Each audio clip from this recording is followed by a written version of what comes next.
નમસ્તે મિત્રો, આજનો વિષય છે કે તમારા કારના ડેશબોર્ડની અંદર લાલ કલર, પીળા કલર કે કેસરી કલર, ગ્રીન કલરની આવી બધી લાઇટો થાય છે. તો આનો મતલબ શું છે? તમને આઈડિયા છે? જો તમને નથી આઈડિયા તો આ વિડીયોના અંત સુધી અમારી સાથે જોડાયેલા રહેજો. ચાલો, તો આજે આપણા સ્ટુડન્ટ છે મેડમ, એને આપણે પૂછવી કે તમને આઈડિયા છે મેડમ કે આ લાઇટ શેની બતાવે છે?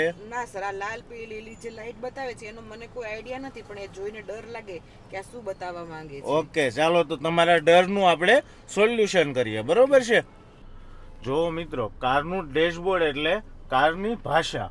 આ લાઇટ છે મિત્રો હેન્ડબ્રેકની લાઇટ. જ્યારે આપણી ગાડી ચાલુ હોય અને આપણાથી નોર્મલ હેન્ડબ્રેક લાગેલી હોય ત્યારે આ એરર આવે છે મિત્રો. અથવા તો બ્રેક સિસ્ટમની સમસ્યા હોય છે ત્યારે આવે છે આ લાઇટ. એટલે તરત જ ચેક કરાવવી જરૂરી છે મિત્રો. આ બીજા નંબરની નીચેની લાઇટ છે બેલ જેવી, એ છે સીટ બેલની. મિત્રો, જ્યારે તમે સીટ બેલ નથી પહેર્યો ત્યારે આ એરર આવી શકે છે. તમારે તો મિત્રો સીટ બેલ્ટ પહેરવાનો છે, પણ તમારા કો પેસેન્જર જે છે એ લોકોએ સીટ બેલ્ટ નહીં પહેર્યો હોય તો પણ આ લાઇટ આવી શકે છે મિત્રો. આ લાઇટ જે મિત્રો પીળા કલરની દેખાય છે, આ લાઇટ એટલે મિત્રો એન્જિન સેન્સરમાં કોઈ પણ ખોટ આવે તો આ એરર આવે છે. લાંબા સમય સુધી ઇગ્નોર કરશો નહીં આને.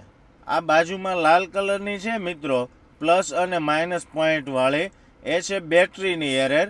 બેટરીમાં કોઈ પણ પ્રોબ્લેમ હોય તો આ એરર આવી શકે છે. બેટરી ડાઉન થઈ જાય તો પણ આ એરર આવી શકે છે. આ સૌથી ખતરનાક લાઇટ છે મિત્રો. આને કહેવાય છે એન્જિન ઓઇલની એરર. એન્જિનમાં ઓઇલ ઓછું હોય તો તરત કાર બંધ કરી દેવી, કાર ચલાવવી નહીં તો આનાથી ગાડીનું મોટું મેન્ટેનન્સ વચ્ચે ગાડી ડેમેજ થઈ શકે છે. હવે બોલો મેડમ, કેમ થાય છે? ડર લાગે છે કે સમજણ પડી ગઈ બધી વસ્તુની? ના સર, હવે સમજણ પડી ગઈ, ડર નીકળી ગયો મારો કે તમે જે સિમ્બોલ સમજાવ્યા મને. Okay, very good. મિત્રો, આજ અમે સવાણી મોટર ડ્રાઇવિંગ સ્કૂલની અંદર શીખવાડીએ છીએ. માત્ર કાર જ ચલાવતા નથી શીખવાડતા, પણ કારની સાચી ઓળખાણ શીખવાડીએ છીએ કે આવો પ્રોબ્લેમ આવે તો આનું સોલ્યુશન શું થઈ શકે છે. તો મિત્રો, કાર ચલાવતી વખતે તમને પણ કોઈ પ્રોબ્લેમ પડતો હોય કે કોઈ અગવડ આવતી હોય તો કોમેન્ટ બોક્સની અંદર કોમેન્ટ કરો. અમે એના વિશે વિડીયો બનાવીને અપલોડ કરશું, અને જેનાથી તમને સારી અને સરળ માહિતી આપી શકાય.